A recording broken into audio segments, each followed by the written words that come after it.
Hola, soy bienvenido y bienvenida a tu espacio donde vamos a hablar de la higiene del sueño y la alimentación. Este es un espacio completamente exploratorio, por lo cual te voy a invitar a que iniciemos con un ejercicio de atención plena. Este ejercicio nos va a permitir disminuir los niveles de estrés y poder estar mucho más conectado con toda la información que hoy vamos a estar compartiendo. Puedes colocar pausa y luego continuar. Entre los temas que vamos a ver el día de hoy son la mecánica del sueño, el ciclo circadiano, estrategias no nutricionales y nutrición y suplementación dentro de la higiene del sueño. Primero vamos a hablar de para qué dormimos. Es importante tener en cuenta que esta es una de las actividades más antiinflamatorias y que el cuerpo lo pida intuitivamente, que el dormir sea algo que nuestro cuerpo incluso tenga hambre de dormir. Esto quiere decir algo y esta es una hambre que hay que escuchar. Se sabe que el poder antiinflamatorio quiere decir que también puede evitar o prevenir muchas enfermedades. Cuando hay efectos acumulativos por la falta de sueño o un sueño de calidad, suelen también aumentar las necesidades de nutrientes. Es por eso que es muy importante también que tengamos en cuenta que el dormir no solamente basta, sino que también hay que dormir con calidad. El dormir o el sueño también influyen dentro del ritmo o el ciclo circadiano. De esto vamos a estar hablando un poco más adelante, pero es importante que tengamos en cuenta que este ciclo circadiano también va a influenciar dentro del equilibrio hormonal, anímico, el estado también inmunitario, nuestra respuesta orgánica y el sistema digestivo. Hay algunas etapas del sueño que se denominan REM y no REM. Entre las etapas 1 a 4 se conocen como estados no REM, donde el cuerpo se está preparando para entrar en un estado, digamos, paradójico, donde a pesar de no estar despiertos, pensamos y sentimos como si estuviésemos viviendo experiencias lúcidas, pero realmente es sueño, es un sueño que estamos viviendo, ¿verdad? Entonces, en la etapa 1 podemos ver cómo hay un cambio en el electroencefalograma, básicamente en el ritmo alfa, que es muy común en el estado de vigilia o de estar despiertos. Todavía también hay un poco de tono muscular, cosa que cambia a partir de la etapa 2, 3 y 4, donde también va disminuyendo este tono muscular y donde van apareciendo otras características, como por ejemplo, en el caso de la etapa 2 y 3, lo que son los usos del sueño y lo que son los complejos K, que también son muy característicos de esta etapa. La etapa 4 suele ser la etapa más reparadora del sueño y se conoce como sueño profundo. Dura aproximadamente un 20% del total del sueño que tenemos. La etapa 5, que es la etapa de vigilia, se conoce también como esa etapa del sueño paradójico, porque a pesar de estar dormidos, nuestro electroencefalograma actúa como si estuviésemos despiertos. Esta etapa se conoce como la etapa REM. Podemos observar cómo cíclicamente estos ritmos, tanto REM y no REM, suceden aproximadamente entre unas 4 o 5 veces por noche. También es importante que tengamos en cuenta que esa fase no REM de 8 horas de sueño puede durar aproximadamente 6 horas. Quiere decir que la gran parte de nuestro sueño nos las pasamos en estado no REM. Es importante tener en cuenta que la calidad de vigilia o la calidad de energía o estado de alerta va a estar proporcionalmente igual a la calidad de descanso o de sueño. Es por eso que te invito a que te hagas estas 3 preguntas cada día. ¿Cuándo vas a dormir? ¿Qué tan rápido te duermes cuando estás en la cama? ¿Y cómo te sientes al levantarte al día siguiente? Es importante que tengamos en cuenta esas preguntas porque nos va a invitar a reflexionar en cuáles son las estrategias que debemos de ajustar en nuestro ritmo circadiano para poder tener una mejor calidad de descanso o una mejor calidad de sueño. Hay 3 factores que van a influir directamente dentro de esa calidad de descanso como de sueño. Primero está la adenosina, luego el ciclo circadiano y por último la nutrición. La adenosina es un compuesto que nos va a dar esa hambre por dormir. Es un compuesto que tiene una estructura molecular muy similar a la cafeína. Sin embargo, en el organismo tenemos unos receptores de adenosina que son a los que se conecta esta molécula que va aumentando o produciéndose y aumentando cada vez que aumentan las horas del día. La cafeína lo que hace o su mecanismo de acción está directamente ligado a estos receptores. Como son moléculas muy similares, lo que hace es ocupar el lugar de esos receptores de la adenosina, que es la que nos da hambre por dormir, y consecuentemente nos va a dar la sensación de que vamos a estar mucho más alerta, porque esa adenosina no va a entrar en la llave correctamente, sino que en cambio va a ser la cafeína y nos va a dar esa sensación tan conocida. Es importante que tengamos en cuenta que si bien la cafeína tiene este efecto de inhibir la acción de la adenosina, claramente puede tener también ciertos beneficios que ya se ha encontrado dentro de la cafeína. Entre esas la producción también de serotonina, que luego vamos a ver cómo la serotonina también participa en la producción de la melatonina, que es otra hormona fundamental dentro del proceso de dormir o de soñar. La cafeína también tiene una característica que es muy importante y que luego también lo vamos a tener en cuenta, y es que también ayuda a producir dopamina. Y esta hormona es la hormona que se conoce como la hormona de huida.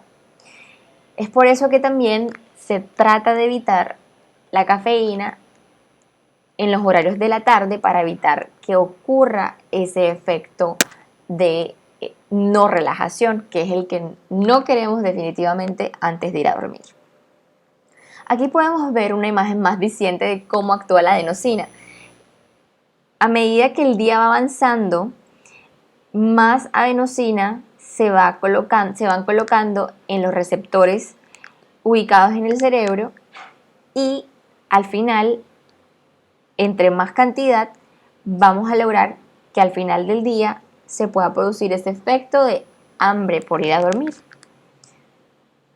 En el experimento número 1 te quiero invitar a que conozcas tu dosis máxima y tu dosis mínima de cafeína.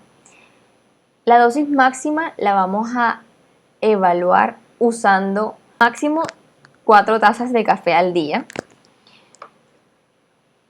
Con esto me refiero. Y es importante que tengamos en cuenta que durante la evaluación podemos usar tanto café como té o mate, porque todos estos contienen cafeína. Vamos a hacer la evaluación también comparando las cantidades que usamos y la calidad de descanso.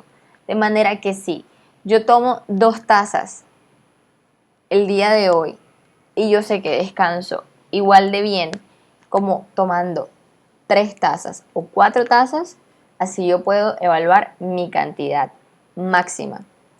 Si yo veo que entre 4 y 3 no descanso tan bien, puedo asumir que mi dosis máxima pueden ser 2 tazas. Para la dosis mínima lo que vamos a hacer es evaluar la cantidad de cafeína que nos coloca en estado de alerta sin que nos baje la energía posteriormente.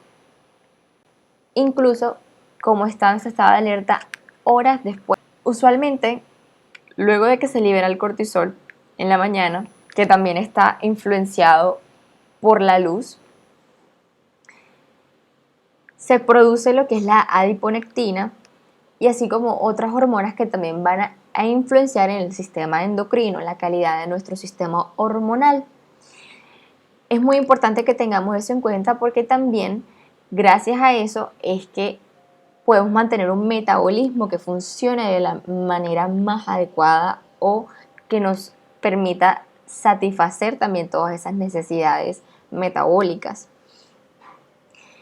Podemos ver que alrededor de 12 a 14 horas después se va a empezar a producir la melatonina.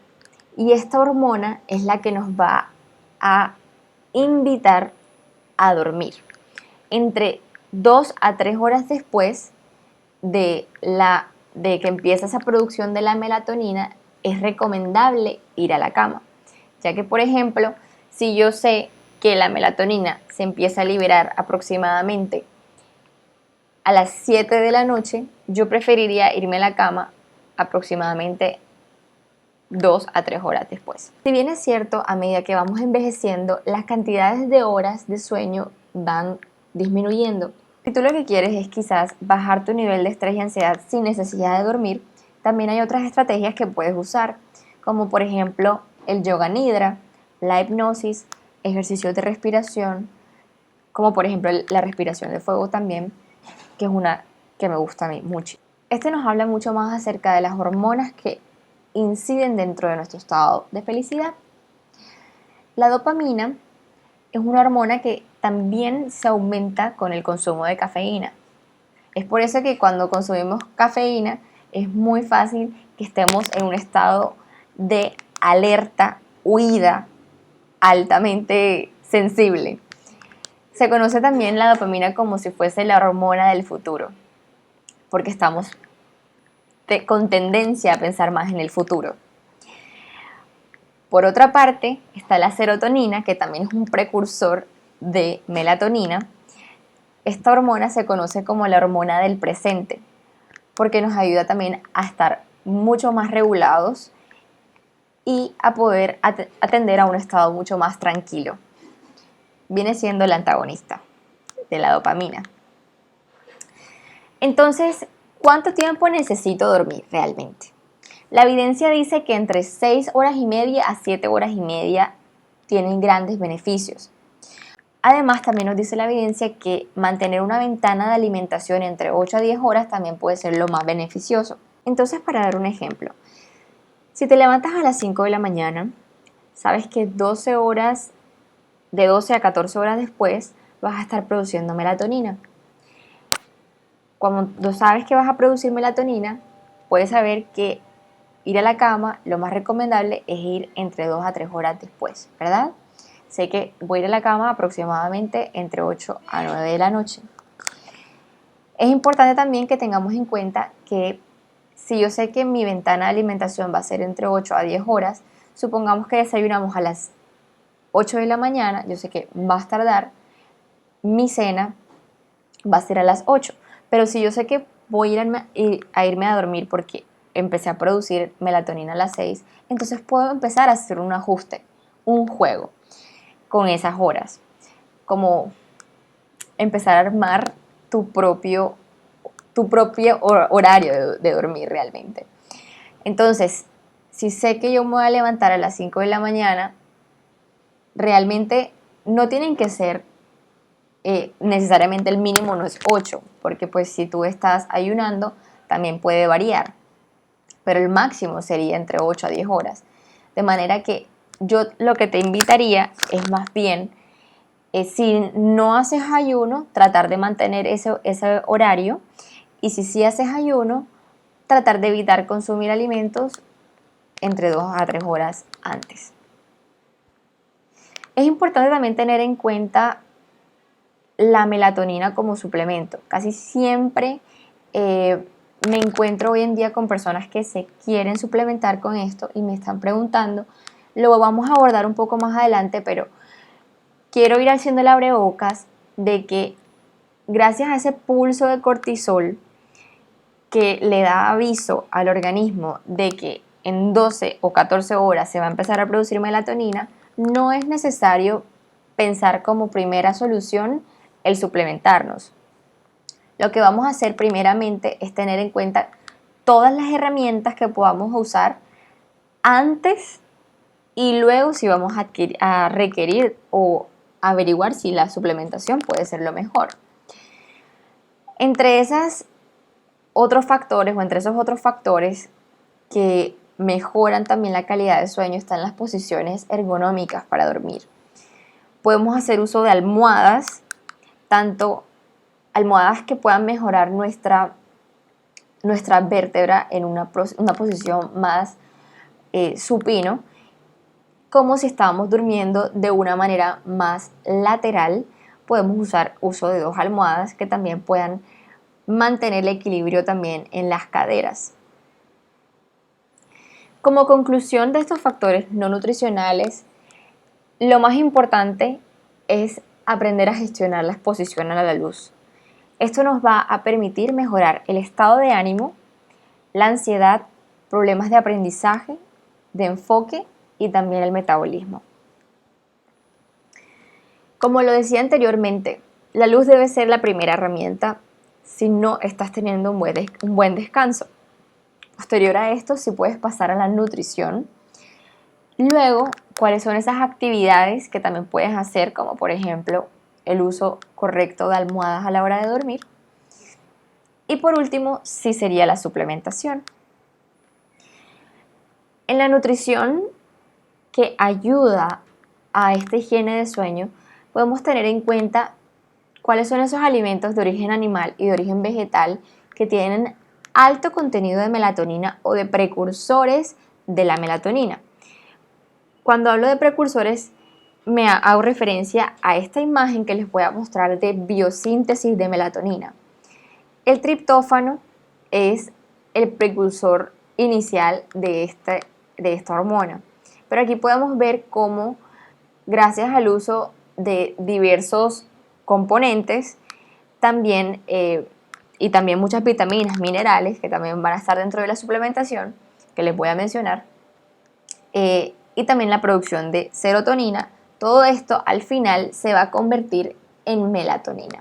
Es por eso que es muy importante que tengamos en cuenta esa parte bioquímica antes de buscar soluciones sin tener una base fundamentada.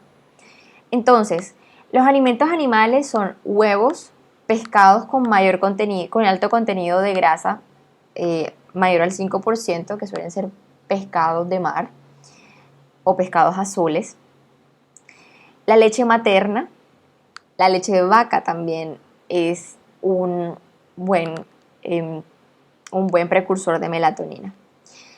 Los mejores precursores de melatonina, y para eso te voy a invitar a que veas este artículo si estás muy curioso o curiosa, realmente son de origen vegetal. Aquí podemos encontrar, por ejemplo, los arándanos rojos, que han sido grandemente usados en estudios científicos en relación con el sueño y atletas, o el sueño y nutrición. Casi siempre usan el cranberry juice como tanto el cranberry juice como el jugo de cerezas ácida también es muy usado para los estudios científicos que se han hecho, porque son, digamos, cantidades condensadas de altas cantidades de melatonina. El kiwi también tiene cantidades altas de melatonina, al igual que las fresas. Tomates rojos, pimentones, las legumbres fermentadas, lentejas, pero principalmente si están fermentadas. Hongos también se usan mucho, principalmente basidomicotas, también suelen ser con alimentos que son con alto contenido de melatonina.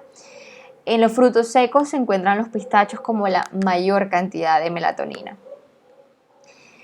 Otros componentes o compuestos también pueden ser el café, la cerveza fermentada. Entre semillas podemos encontrar la mostaza blanca y la mostaza negra. Eso me lleva a nuestro tercer experimento, que es tomar 200 mililitros del jugo de cranberry 2 veces al día como postres de comida y cena durante 5 días y hacer una evaluación de cómo mejora el sueño. Si no quieres el jugo de cranberry, puedes intentar las otras 2 opciones que te dejo en la pantalla. Por último, tenemos la suplementación.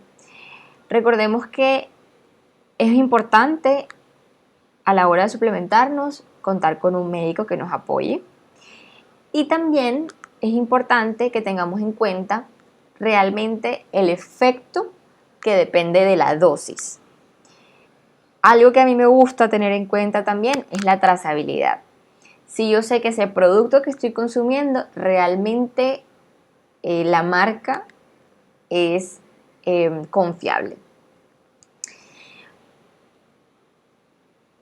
Eso es algo que sucede mucho con la melatonina, realmente, porque como es una hormona, las hormonas no suelen ser de tan fácil acceso para toda la población. Esta hormona la han vuelto de muy fácil acceso, pero hoy en día es muy difícil reconocer o conocer su trazabilidad. Es por eso que yo personalmente no recomendaría consumir melatonina como primera opción de suplementación, porque suele ser muy manipulable y los estudios que se han hecho en relación con la melatonina no han de tener las cantidades que muchas veces los empaques o los frascos dicen. Entonces, primero, hacerse de una buena guía si se van a suplementar y de un acompañamiento también médico. Otros suplementos que también se usan dentro de la suplementación está el triptófano, que como lo hemos mencionado es un precursor de la melatonina, 1 gramo al día. En vitaminas tenemos lo que es el complejo B, pero principalmente la vitamina B3, B6 y B12 que participan en esa conversión de compuestos hacia melatonina. En minerales tenemos el magnesio y el zinc. Tanto las vitaminas como los minerales, las cantidades van a depender de la edad del consumo, la referencia dietaria de cada persona. Luego tenemos la melatonina, que ya hemos hablado de ella, que su dosis es de 5 a 8 miligramos. Y por último tenemos dos compuestos que suelen ser un mito realmente porque no tienen efecto, y es la valeriana y la L-teanina. Hasta el momento es lo que se ha podido encontrar. Sin embargo, como sabemos, todavía hay muchos estudios que se están realizando en relación con estos componentes. Algunos otros aspectos que podemos tener en cuenta en cuanto a la alimentación es tratar de evitar hacer comidas muy grandes antes de ir a la cama. Ya hablamos de 2 a 3 horas antes. Tratar de evitar alimentos de alto índice glucémico y tratar de evitar tomar líquidos muy abundantemente antes de ir a la cama. Esto porque claramente también nos va a levantar a medianoche quizás para ir al baño a orinar. Algunos otros aspectos que podemos tener en cuenta que me gusta mucho de esta figura es, por ejemplo, tratar de disminuir el uso de alarmas, tratar de mantener una temperatura apropiada en la habitación, entre 18 a 19 grados, y algunas otras terapias que también nos pueden ayudar a hacer recuperación dentro del sueño, como también quizás hacer uso de gafas de exposición de luz azul luego de las 6 de la tarde o en los horarios en los que veamos que ya está oscureciendo y que realmente nos vaya a hacer más bien una afección en la producción de melatonina. Como conclusión, realmente no hay mucho que inventar dentro de la nutrición, no vamos a reinventar la rueda. Una dieta CESAE quiere decir completa, equilibrada, suficiente y adecuada, que involucre todos los grupos de alimentos, es lo que todos deberíamos de seguir para tratar de tener una alimentación que contribuya a esa higiene del sueño.